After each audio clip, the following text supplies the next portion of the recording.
ये manifesto Congress party ने नहीं बनाया है। ये मैनिफेस्टो हिंदुस्तान की जनता ने बनाया है।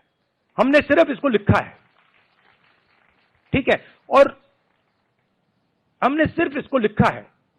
जो किसानों ने हमें बताया, खारगे जी को बताया, मुझे बताया, बाकी नेताओं को बताया, वो हमने लिखा है। चाहे वो रोजगार की बात हो, चाहे वो कॉन्ट्रैक्ट लेबर की बात हो, हजारों लोगों से बात करके हमने ये हिंदुस्तान की आवाज है, ये लिखी है।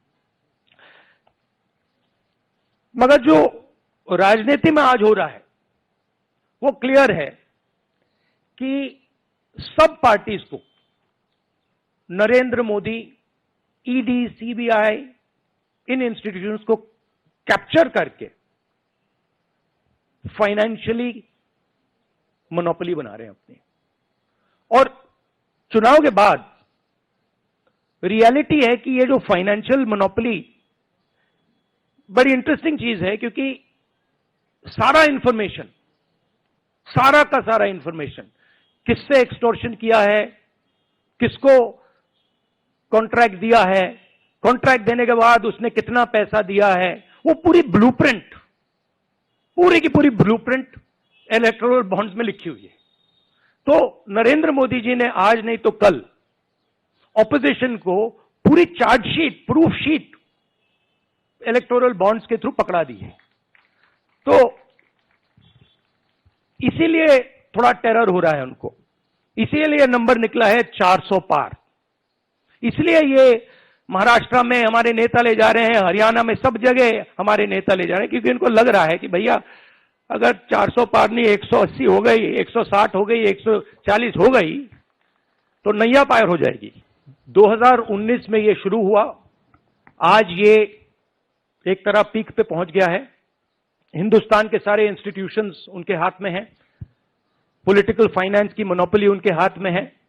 CBI, ED, income tax, EC, ये सारे के सारे बीजेपी के हाथ में है, बीजेपी के कंट्रोल में है। तो जैसे मैंने अपने भाषण में कहा, cricket match is a rigged match. Cricket match is not a fair match. उसमें चाहे सोशल मीडिया की बात करें, आप हमारे नेताओं के, ऑपोजिशन नेताओं के सोशल मीडिया देख लीजिए, मेरा यूट्यूब देख लीजिए, मेरा फेस टाइम देख लीजिए, फेसबुक देख लीजिए, इंस्टाग्राम देख लीजिए, तो ये सारा का सारा स्ट्रक्चर कंट्रोल्ड है, रिग्ड है। इसलिए बहुत जरूरी है कि जनता इस बात को समझे कि ये नॉर्मल चुनाव नहीं है, ये लोकतंत्र को बचाने का, संविधान को बचाने का चुनाव है, और इसको लड़ना और जीतना बहुत जरूरी है। ये चुनाव 2-3%, 5% और बाकी हिंदुस्तान के बीच में चुनाव है।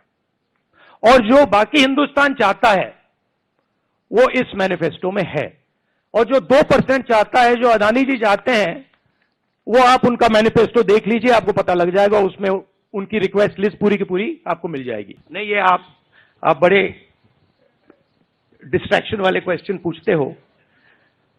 देखिए, इंडिया गठबंधन में डिसीजन लिया गया है कि हम मिलकर एक साथ आइडियोलॉजिकल चुनाव लड़ रहे हैं।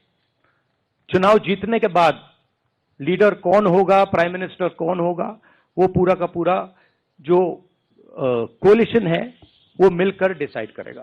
Thank you. श्रेष्ठ उत्तराखंड पर खबरों से जुड़े रहने के लिए चैनल को सब्सक्राइब करें, बेल आइकन दबाएं और देखते रहें श्रेष्ठ उत्तराखंड।